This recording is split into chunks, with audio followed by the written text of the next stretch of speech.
প্রিয় মা, 24 বছর পর কলম ধরেছে তোমাদের বড় আদরের এই বাধ্য মেয়েটা। এতগুলো বছর পর কেন লিখছি জানো? কারণ তোমরা আজ আর পৃথিবীতে নেই বলে। জানো মা, গল্পটা খুবই সাধারণ। গল্পের নাম দিতে পারো সুখ কেনার গল্প। মেয়ের সুখ কিনতে গিয়েই তো আমার বিয়েটা দিলে তোমাদের পছন্দ করা ছেলের সাথে। তারপর থেকে 24টা বছর কাটিয়ে ফেলেছি। সবাই বলে বাবা মা নাকি ছেলে মেয়ের ভালো চায়। ভালোই যদি চাইলে তাহলে কেন আমি ভালো থাকতে পারলাম না? মেয়ের বিয়ে দিয়ে তোমরা কিন্তু ভালো ছিলে, যেমনটি চেয়েছিলে ঠিক তেমনি। পয়সাওয়ালা, সৎ, চরিত্রবান একটা ছেলে, একদম তোমাদের মনের মতো। বিয়েটা হলো আমার, অথচ আমার মতে নয়। জানো মা, আমি এই 24 বছর ধরে সেজে আছি এই সংসারে। তোমাদের কথা রেখেছি, তোমাদের সম্মান বজায় রাখতে পেরেছি। তাই তো দারুণভাবে অভিনয়টাও করে যাচ্ছি। অভিনয় করে যাচ্ছি তোমাদের সৎ চরিত্রবান জামাইয়ের সাথে। একটুও বুঝতে দিইনি, তোমরাও বুঝতে পারোনি। ছোটবেলার কথা খুব মনে পড়ে মা। আমার মন খারাপ থাকলে, শরীর অসুস্থ থাকলে, মিথ্যে কথা বললে তুমি ঠিক ধরে ফেলতে। তুমি বলতে, মায়েদের কাছে মিথ্যে বলা যায় না, মায়ের মন সব বুঝতে পারে।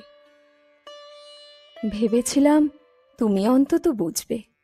মেয়ের মনের কথা মা বুঝতে পারবে না, তা হয় নাকি? দেখলাম তুমিও বাবার মতোই গো ধরে বসে থাকলে। সেদিনের কথা ভাবলে চোখে জল আসে। যন্ত্রণাটা বুকের মধ্যে দলা পাকিয়ে ওঠে আজও। আমাকে ঘরের মধ্যে আটকে রাখলে। আমার ভালোবাসার মানুষটাকে বাড়িতে ডেকে ভীষণভাবে অপমান করলে। আমি আড়াল থেকে স্পষ্ট শুনতে পাচ্ছিলাম তোমাদের কথাগুলো। তুমি ওকে বলছিলে, ও তোমাকে ভালোবাসে না, ওর সাথে কোনো রকম যোগাযোগ রেখো না। আমার মেয়ের বিয়ে ঠিক হয়ে গেছে। ওকে যদি সত্যিই ভালোবাসো তাহলে ওর জীবন থেকে সরে গিয়ে প্রমাণ করে দাও তুমি সত্যিই ওকে ভালোবাসো। আমি শুনেও সেদিন কিছু করতে পারিনি। এক প্রকার জোর করেই, বাধ্য হয়েই বিয়েটা করে নিলাম। আমাকে নিরুপায় করে দিয়েছিলে, হাত মুখ বেঁধে দিয়েছিলে। বললে, মেয়ে হয়ে বাবা মায়ের মরণ দেখতে চাস? আমার বুকে পাথর চাপিয়ে দিলে। আমি আমার ভালোবাসার মানুষকে বিয়ে করলে তোমরা সুইসাইড করে নেবে।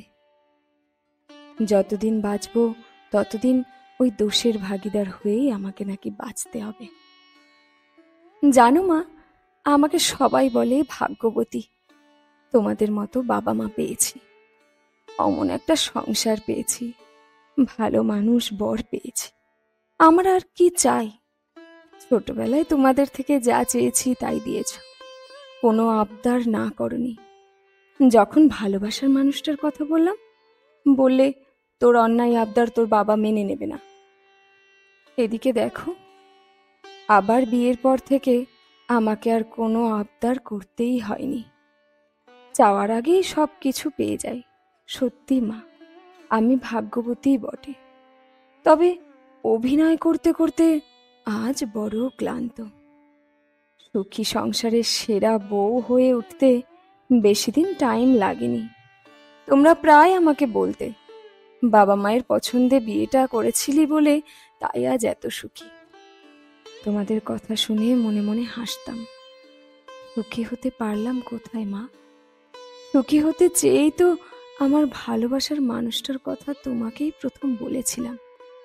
তুমি বলেছিলে, ভালো মন্দ বোঝার ক্ষমতা হয়নি তোর, আমরা তোর ভালো চাই, তাই আমাদের পছন্দেই তোকে বিয়ে করতে হবে। তাই তো এমন এক সুখের বাসা কিনে দিলে। সেই বাসায় আমার বড় অসুখ, গভীর অসুখ।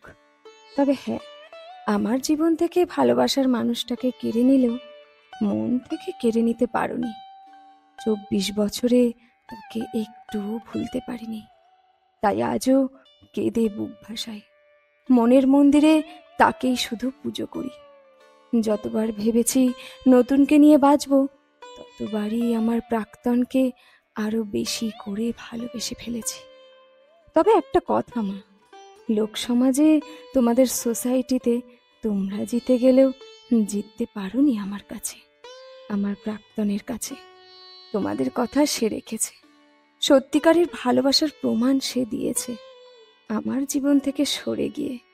কিন্তু তার মন থেকে আমাকে সরাতে পারোনি বোধহয়, যেমনটা আমার মন থেকে তাকে সরিয়ে দিইনি। জীবনের বাদবাকি বছরগুলো ঠিক এইভাবেই চলবে, সুখী জীবনের অভিনয় করে।